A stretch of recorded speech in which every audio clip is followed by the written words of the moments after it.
Bismillahirrahmanirrahim. Assalamualaikum warahmatullahi wabarakatuh. Syederalun, Pejabat Gubernur Aceh, Dr. Andes Safrizal ZA MSI akan mengakhiri masa jabatan masa pengabdiannya di Aceh bulan depan. Ada dua kemungkinan masa berakhirnya jabatan Safrizal sebagai PJ Gubernur Aceh, yaitu tanggal 6 Februari atau pada tanggal 10 Februari 2025 nanti. Untuk diketahui, Safrizal, putra Aceh Besar yang hingga saat ini masih menjabat sebagai Direktur Jenderal Administrasi Wilayah di Kementerian Dalam Negeri, dilantik sebagai PJ Gubernur Aceh pada tanggal 22 Agustus 2024 lalu. Dengan demikian, Safrizal telah mengabdi selama 5 bulan lebih sebagai PJ Gubernur Aceh. Setidaknya, ada dua tugas utama yang diamanatkan oleh Menteri Dalam Negeri Muhammad Tito Karnavian ketika melantik Safrizal sebagai PJ Gubernur Aceh. Pertama yaitu menyukseskan Pekan Olahraga Nasional ke-20 Aceh Sumut tahun 2024 dan kedua memastikan berjalannya Pilkada Aceh secara damai dan lancar.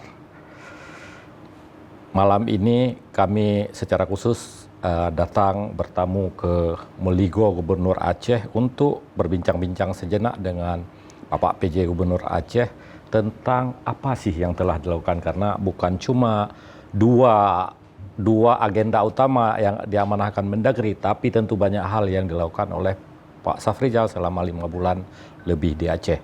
Assalamualaikum Pak. Waalaikumsalam warahmatullahi wabarakatuh. Ini bagaimana kabarnya, masih siap siaga ya sampai malam hari? Siap tempur. Siap.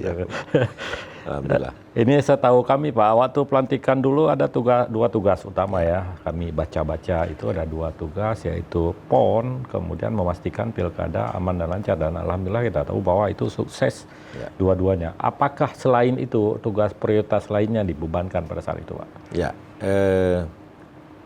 pertama saya minta maaf dulu ya, belum ke kantor Serambi ini. Iya, aman. Serambi selalu di hati kan, dan Serambi selalu ada di ruangan saya, jadi aman.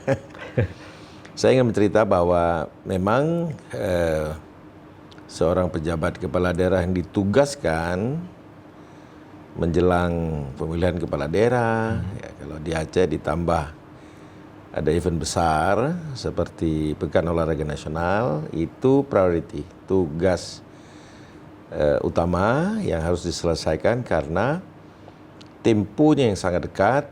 Nah, sementara kesiapannya masih perlu pengecekan yang seksama. Namun demikian tugas-tugas lain ya juga dibebankan kepada seorang pejabat kepala daerah, diantaranya adalah penanganan inflasi. Ya, kita ketahui bahwa beberapa waktu sebelumnya Aceh termasuk yang mengalami inflasi yang cukup tinggi. Di samping itu juga tugas lain adalah menangani stunting, kemudian juga mengurangi kemiskinan ekstrim, ekstrim, dan ditambah tugas-tugas yang lain yang tak dapat dipisahkan dari peran fungsi seorang kepala daerah, baik dari aspek pemerintahan, aspek pembangunan maupun aspek sosial. Tak satu kewenangan pun dikurangi kewenangan pejabat gubernur dibandingkan dengan pejabat definitif, kecuali di bidang personel, perombakan harus menggunakan izin Menteri Dalam Negeri. Ya, itu yang menjadi catatan seorang pejabat kepala daerah. Ya. Dan alhamdulillah support dari semua pihak, niat dan keinginan yang sungguh-sungguh ingin melakukan yang terbaik. Sebelumnya sudah melakukan di tempat lain, why not di tempat sendiri melakukan double effort, ya, usaha 2 kali lipat kalau perlu untuk mensukseskan agenda-agenda, mensukseskan misi-misi yang ditugaskan kepada saya. Jadi soal PON dan pilkada nih Pak, semua kita tahu ya berjalannya sangat lancar Alhamdulillah. bahkan ya, alhamdulillah sekali. Mungkin Bapak bisa Ya. menceritakan kisah-kisah di balik kelancaran itu, pasti ada kisah-kisahnya gimana? Saya mulai dari lebih awal dulu ya, kenapa saya ditugaskan kemari, padahal saya sedang menjabat Di Bangka. gubernur di tempat lain di lain. Provinsi Bangka Belitung. Di sana juga sudah berlangsung 9 bulan 10 hari ya, di sana. Jadi pada suatu ketika saya berbincang dengan Pak Menteri Dalam Negeri, beliau menyampaikan kalau pejabat kepala daerah Aceh yang saat itu sedang menjabat mengundurkan diri, kamu saya pindahkan Saf ke Aceh. Aceh. Saya bertanya kenapa saya Pak? Kan sedang menjabat ini, sedang asik ini ya. Sedang asik di Bangka. Hitung, sedang on fire, menyelesaikan soal-soal besar juga di sana karena ada konflik pertimahan yang memerlukan penanganan yang serius. Tapi persoalannya pada waktu itu Menteri Dalam Negeri dan juga ada suatu momen di mana Presiden dilapori akan ada rencana penggantian PJ, dan namun Pak Menteri Dalam Negeri menyampaikan saya mengajukan pejabat Gubernur Bangka Belitung untuk Aceh Pak. Kalau yang lain tidak berani bertaruh, seperti itu bahasanya. Karena kita tahu pada hari itu Pekan Olahraga Nasional itu H-16 kalau tidak salah ya. Dan dekat sekali. Jadi hanya 2 minggu lagi pelaksanaan, dan itu adalah event nasional besar sekali yang akan dihadiri oleh Bapak Presiden Jokowi sebelum menyelesaikan pengabdiannya jabatan presiden. Jadi harus serius betul dan harus sukses betul. Jadi akhirnya saya diperintah untuk kamu lakukan yang terbaik, dan saya membayar kepercayaan itu dengan bekerja overtime habis-habisan gitu. Kalau perlu tidak tidur gitu ya, karena membawa nama baik tentu ya. Oleh karenanya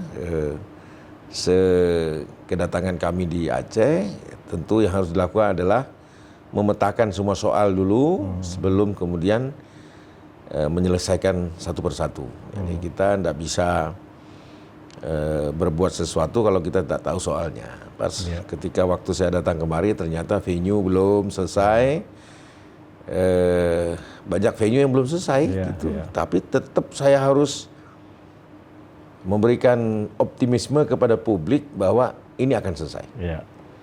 Oleh karenanya dengan mengajak kolaborasi semua pihak, seluruh Pemda kita kerahkan, bukan hanya yang memperoleh jabatan dalam kepanitiaan, tapi saya melipat gandakan orang-orang terlibat, bahkan seluruh dinas saya libatkan, karena kita nggak punya IO payung, jadi semua dikerjakan oleh pemerintah daerah, gitu.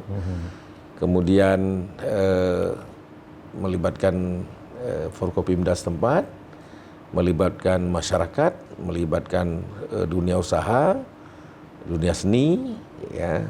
Kemudian juga yang paling penting adalah menyiapkan seluruh venue agar selesai tepat waktu, dan saya kontrol semua timeline.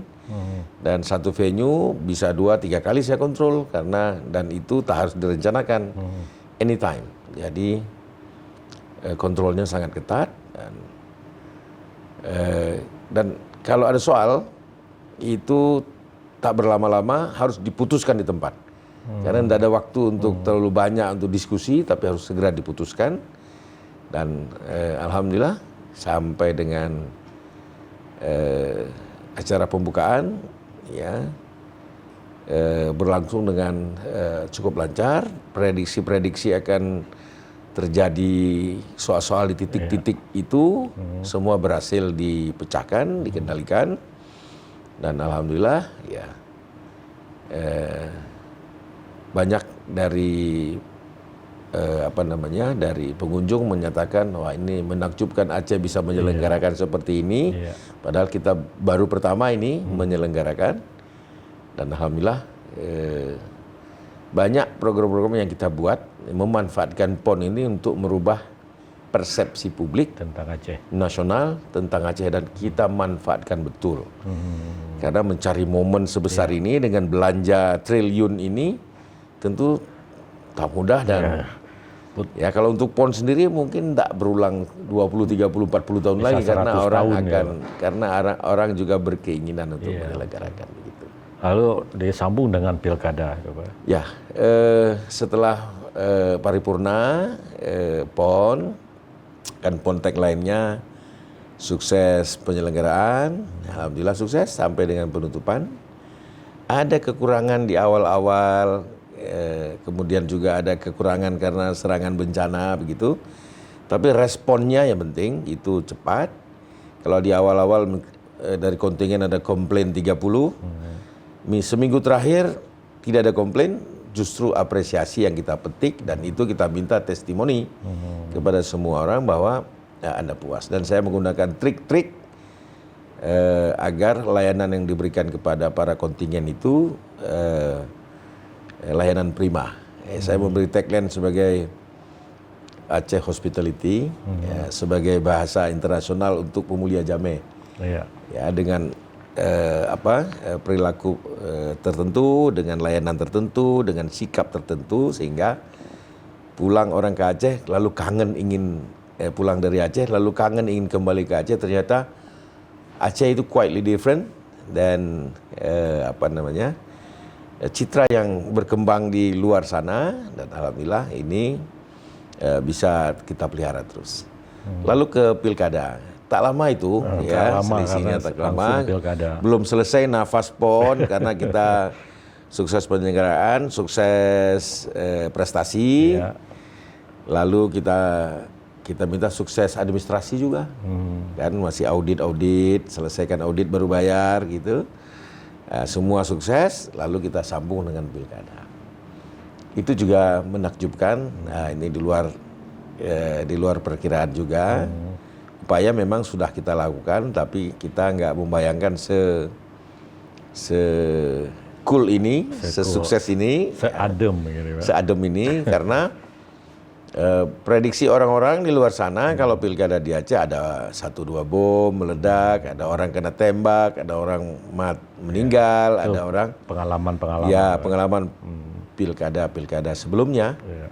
Namun pilkada kali ini semua berjalan dengan lancar, bahwa ada diskursus, ada debat, namanya juga demokrasi, namanya juga ada proses di situ, tentu ada, tetapi semua pada tatanan yang boleh dibilang masih di dalam batas-batas yang wajar. Dan saya berterima kasih kepada semua pihak mendengarkan arahan saran. Dan satu lagi, tak ada satu pegawai negeri pun Pemprov yang saya hukum karena diberi sanksi. Karena dia tidak netral, tidak memihak. Karena tidak netral, begitu ya. Ada laporan, tapi itu sebelum masa kampanye, jadi masih belum berlaku gitu. Ketika masuk masa kampanye tidak ada satu pegawai negeri pun yang diberi teguran, diberi sanksi oleh Bawaslu atau Panwasli. Ini menandakan bahwa secara kasat mata para ASN kita mengindahkan anjuran yang kita berikan. Termasuk juga kepada tim kampanye dan kandidat untuk juga melakukan upaya-upaya proses pemilu ini dengan damai, dengan etik, santun, gitu ya, sehingga nggak ada sesuatu yang membuat menjadi heboh karena di antaranya adalah saya pernah berbicara duduk sama Mualim, saya ingatkan Pak Mualim, misalnya Pak Muzakir Manaf yang sekarang memenangkan pemilu, tolong sampaikan kepada kawan-kawan kita jaga sama-sama ini, karena kalau ada peluru meledak, bom meledak, siapapun yang meledakkan Pak Mualim dituduh. Begitu. Oleh karenanya yuk kita jaga sama-sama. bukan zalim kita menuduh orang, enggak, tetapi nanti dibangunnya seperti itu, dimanfaatkan seperti itu, gitu ya. Alhamdulillah, ya Bang, nanti kita minta untuk tetap damai, dan alhamdulillah semua pada tingkatan atau taraf yang sangat kooperatif, sangat sesuai dengan kaedah-kaedah yang ditentukan oleh pengaturan oleh KIP. Iya, tentunya ini bukan tugas yang mudah, Pak ya. Artinya kerja sangat keras. Tapi ya mungkin kita cerita terlalu panjang, Pak ya. Kalau Bapak melihat dari hasil pilkada dalam proses itu ya, bahkan saya pikir lebih bagus dari beberapa provinsi lain. Aceh lebih damai itu. Bagaimana sih ada hubungan dengan tingkat pemahaman dan kedewasaan masyarakat Aceh dalam berpolitik ini? Ya, saya kira ada improve ya. Ada ada kesadaran baru bahwa pemilihan kepala daerah itu bukan hanya mengumpulkan suara, tetapi berhasil meyakinkan masyarakat harus memilih kandidat. Ya, jadi yang paling penting adalah buatkan program atau kabarkan kepada masyarakat mengapa harus memilih saya, dan yakinkan masyarakat bahwa kalau nanti para kandidat ini terpilih, berhasil membuat sesuatu yang diperjanjikan. Nah, jadi kalau berlandaskan kepada itu, maka masyarakat kan bisa menggunakan hak pilihnya untuk memilih berdasarkan apa yang sudah dijanjikan oleh kandidat. Bukan berdasarkan intimidasi, bukan berdasarkan agitasi-agitasi, begitu ya. Nah, kita melihat bahwa di dalam penyelenggaraan pilkada yang kemarin, kampanye terbukanya sedikit, lebih banyak dialogisnya. Siapa yang bisa menjelaskan secara baik melalui kampanye-kampanye dialogisnya, tentu dia akan memperoleh kepercayaan publik, karena publik lebih banyak mendengar kepada para kandidat yang rajin menjelaskan kepada publik. Dan tentu pertarungan yang kemarin berlangsung, kami kira ya cukup fair ya. Ya, kendati perbedaan suaranya boleh dikata tak terlalu jauh. Ya, salah satu pasangan juga berjiwa besar, tak perlu challenge ke Mahkamah Konstitusi yang akan memperpanjang pertarungan itu. Saya kira ini dua-duanya patut diapresiasi. Yang menang tak perlu pongah, yang kalah juga memberikan apresiasi. Saya kira kita harus patut memuji kedua-duanya. Pasca pilkada pun suasana damai masih berlangsung, dan saling ejek mengejek pasca itu juga tidak berkepanjangan dan tidak terjadi lagi. Saya kira ini pelaksanaan maupun pasca pilkada saya kira sangat smooth. Dan ini surprise ya bagi Aceh yang beberapa kali pilkada berdarah-darah begitu. Hari ini saya kira smooth, dan ini harus terus kita pelihara. Karena kalau dulu bisa berlangsung lama sekali, Pak, baru hilang gitu ya persaingan di pilkada. Kalau sekarang tapi langsung ada. Partai politik juga menunjukkan kedewasaan. Di mana banyak partai politik yang mendukung pihak yang tidak menang, segera memberikan apresiasi dan mengucapkan selamat kepada kandidat yang menang. Ini sangat menyejukkan, sangat mendinginkan. Ya, kami berkomunikasi juga dengan beberapa partai politik, kiranya ya menghimbau ya kalau sudah selesai ya ucapkan selamat supaya iklim yang dibangun ini adalah iklim kondusif, iklim yang kemudian bisa dimanfaatkan ketika nanti para kandidat terpilih ini menjabat, maka kan tentu bukan hanya melayani kepada yang mencoblos atau yang menang saja, tapi akhirnya kan melayani seluruh masyarakat dan menjadi masyarakat bagi semuanya, bukan masyarakat bagi yang memilih calon tertentu saja begitu. Iya, baik. Selain PON dan pilkada, mungkin apa pekerjaan yang paling berat yang Bapak rasakan selama menjabat sebagai gubernur Aceh? Ya, saya kira pekerjaan yang membutuhkan extra effort adalah mengorkestrasi pemerintahan di Aceh ini. Kita ketahui bahwa kalau kita ingin mencapai satu tujuan pemerintahan, tidak bisa hanya melibatkan satu dua pihak saja atau satu dua dinas saja untuk mengorkestrasi. Tapi harus mengorkestrasi, mengharmonisasikan banyak sekali pihak supaya apa yang kita programkan itu bisa kita capai bersama-sama. Sebagai contoh begini, kalau kita mau program pengentasan kemiskinan ini segera turun, maka berapa dinas yang harus terlibat? Sekurang-kurangnya 10 dinas harus terlibat. Dan kita harus orkestrasi ini, Anda melakukan apa, Anda melakukan apa, Anda melakukan apa, maka angkanya akan ada agregat.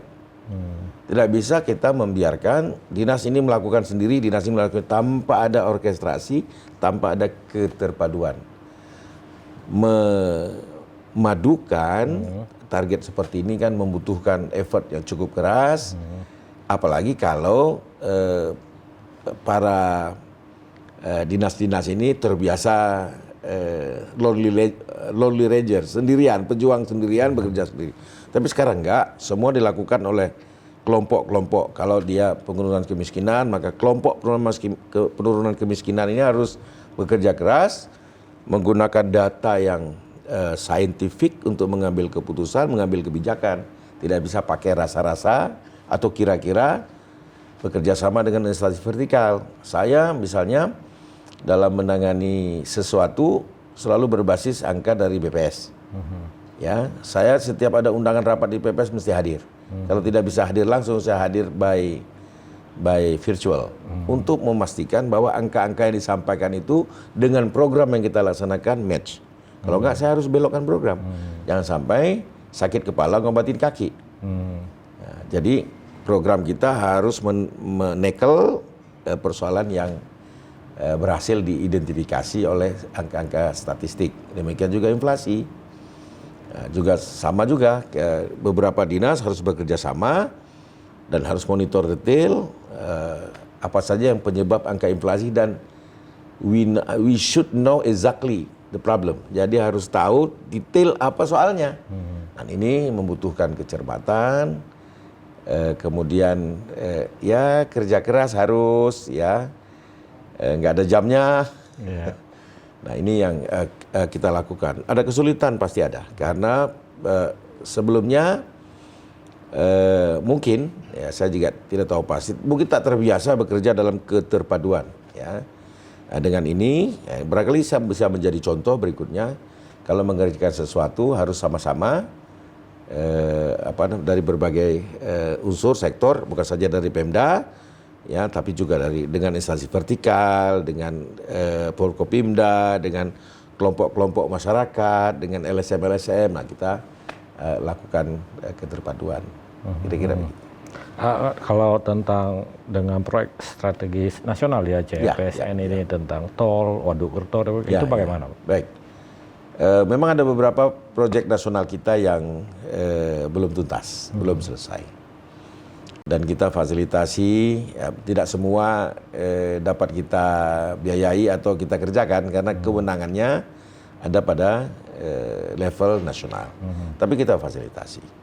Misalnya di Waduk Kerto, ya, kita berharap kedatangan Bapak Presiden Prabowo pertama kalinya ke Aceh setelah menjabat presiden, kita berharap ini bisa diresmikan. Terakhir kita sudah mengecek final terakhir ketika Pak Presiden Jokowi hadir untuk kita resmikan. Namun ternyata ada 1% sampai 2% yang belum tuntas merapikan tanggul sehingga dipending. Hari ini terus dikerjakan. Kita berharap segera proyek nasional ini bisa dituntaskan. Terakhir ada soal misalnya ada kuburan tua. Dan itu menghambat berlarut-larut tidak selesai-selesai. Akhirnya kami selesaikan. Ya, kami pindahkan kuburan tua itu, kami perlakukan dengan baik, kita cari tempat yang lain, tapi keputusan sudah diambil. Tidak bisa dibiarkan berlarut-larut. Ya, kami sudah pindahkan Dan saya sudah minta kepada Bupati, kepada Forkopimda setempat segera pindahkan. Karena kalau itu berlarut, gara-gara ada kuburan yang tua yang masih ada di lokasi, menghambat operasi yang manfaat Waduk Kerto untuk baik untuk energi maupun untuk penanganan bencana itu segera berfungsi.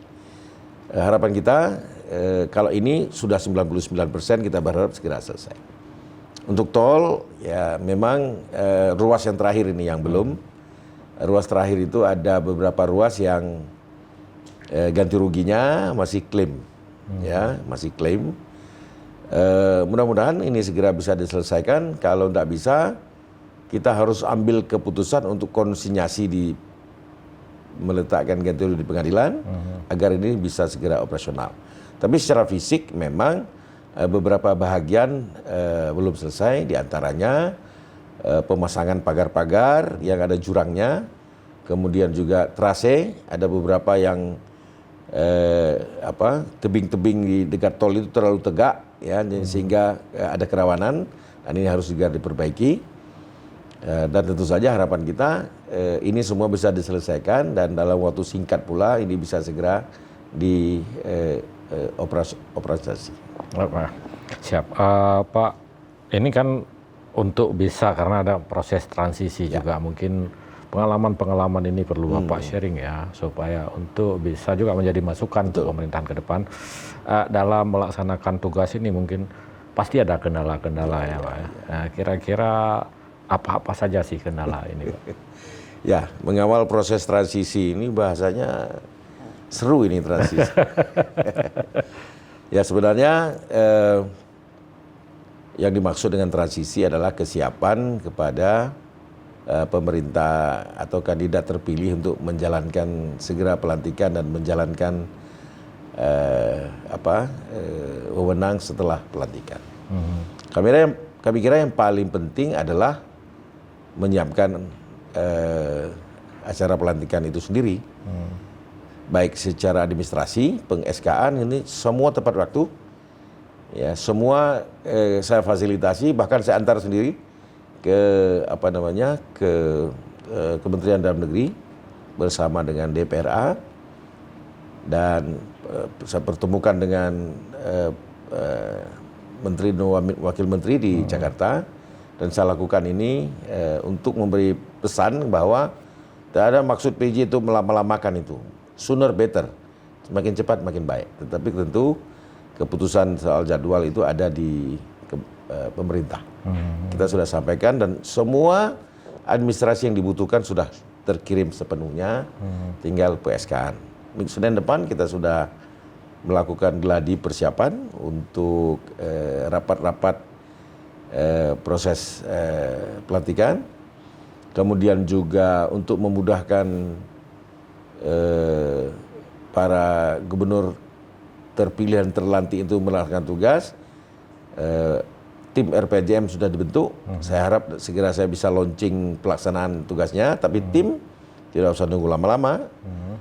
Kombinasi antara pemerintah daerah dan tim yang diajukan oleh gubernur terpilih sudah kita kombinasikan, sudah tantangan, anggaran in place. Tinggal pelaksanaan apa visi misi untuk dijabarkan di dalam RPJM. Tentu setelah dilantik nanti tidak terlalu lama, karena biasanya menyusun RPJM itu butuh 6 bulan. Nah, kalau dari sekarang sudah mulai dicicil, mungkin tidak usah terlalu lama, 2-3 bulan itu sudah bisa menyusun RPJM sendiri.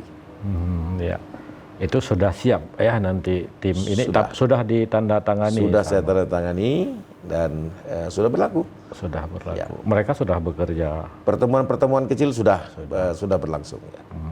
Memang mungkin ada pesan ini dari Pak Safrizal kepada rakyat Aceh dan pemimpin baru di Aceh, nanti termasuk nanti para bupati ya di Aceh. Karena Bapak ini dari Kemendagri tentu banyak sekali pengalaman, pernah PJ di Kalimantan Timur dulu Pak, di Kalimantan Selatan. Di Kalimantan Selatan dulu ya. Nah, untuk menentukan masa depan Aceh 5 tahun ke depan ini kan ada di tangan para pemimpin terpilih ini. Ya, silakan. Baik, kepada gubernur terpilih tentu dan kepala daerah kabupaten kota yang terpilih ini, tentu pesan saya adalah laksanakan mandat yang diberikan oleh rakyat ini secara baik dan serius. Dalam arti kita ini tak memiliki kekayaan APBD yang besar sekali, enggak juga. Ya. Oleh karenanya perlulah menggunakan APBD itu secara efisien, efektif, dan benar-benar ditujukan untuk mengatasi soal-soal yang dihadapi oleh masyarakat. Dengan kata lain, program yang dibuat sebaiknya tepat sasaran. Karena kita nggak pernah menyelesaikan soal apapun kalau persoalan pokok nggak kita petakan, anggaran yang kita miliki yang terbatas itu tidak ditujukan untuk mengatasi soal itu. Nah, jadi ini pesan saya kepada para kepala daerah yang terpilih. Pintar-pintarlah menggunakan anggaran terbatas itu untuk mencicil persoalan yang kita hadapi. Persoalan yang kita hadapi adalah nomor satu, derajat kemiskinan kita. Kita termasuk yang cukup tinggi. Kita sekarang sudah 14%. Sementara saya pernah memimpin Kalsel yang tingkat kemiskinannya 4%. Bangka Belitung 4%. 4% ya? Di sini kita, ya, 14. Kita mengalami penurunan terus-menerus. Ketika dulu konflik, masa konflik di 2005-2006 gitu selesai konflik, hari itu kita 29%. Sekarang sudah 20 tahun, separuhnya berkurang. Ya. Kita harus akselerasi lebih kuat lagi supaya tingkat kemiskinan ini makin lama dan menuju rata-rata nasional, kalau bisa di bawah rata-rata nasional. Ini soal yang kita hadapi tahun pertengahan itu harus fokus memanfaatkan sumber daya yang tersedia, ya, dan konsentrasi kita mengurusnya. Ini pesan kepada para kepala daerah terpilih.